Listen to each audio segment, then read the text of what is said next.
પાટણ જિલ્લાના સાતલપુર તાલુકાના આ એક દલિત સમાજના વ્યક્તિને હમણાં જ મેસેજ મળ્યા છે. વોટ્સએપમાં મને કોઈ ફોટો મોકલી આપ્યો. પાટણ જિલ્લાના સાતલપુર તાલુકાના આ એક દલિત સમાજના વ્યક્તિને હમણાં જ મેસેજ મળ્યા છે. વોટ્સએપમાં મને કોઈ ફોટો મોકલી આપ્યો. આ દલિત સમાજના વ્યક્તિ જે સાધુ તરીકેનું જીવન જીવતા હતા, બગલના ગામમાં જીવતા સળગાવી નાખ્યા છે. હાલ જ એસપી પાટણ સાથે મારી વાત થઈ. એમણે આ ન્યૂઝને કન્ફર્મ કર્યા છે. કારણ શું છે એ તપાસનો વિષય જેવું એમણે મને કહ્યું. પણ મૂળ હરજીભાઈ દેવાભાઈ સોલંકી, મૂળ ગામ એમનું પીપરાળા અને વહુવા ગામની બાજુમાં જાખોતરા ગામમાં આ ઘટના બની છે.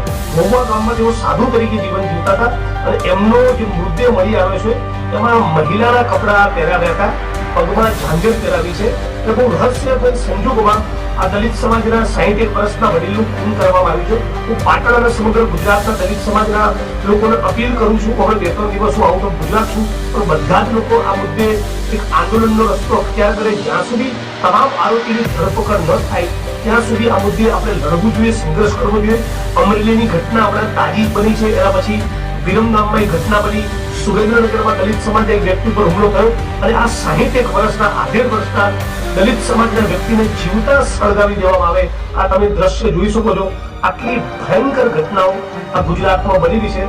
દલિત સમાજે બહુ મજબૂત તાકાત સાથે સંગઠિત બનીને રોડ ઉપર ઉતારવાની જરૂર છે.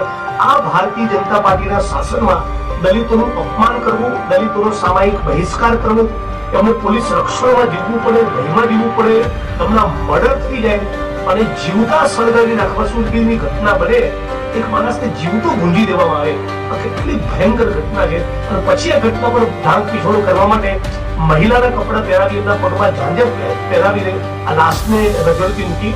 હું આશા રાખું છું પાટણ એસપી સાથે વાત થઈ, એમણે ટીમને કામે લગાડી છે. પણ દલિત સમાજના તમામ માણસોને, તમામ માણસો જે સમાનતા અને ન્યાયમાં માનતા હોય, બંધારણમાં માનતા હોય, બધા સાથે મળીને લડવું જોઈએ. આ આધેડભાઈનો વ્યક્તિના પરિવારજનોને શું ઘટના બની, કયા કારણસર બની એનો કોઈ અંદાજ નથી.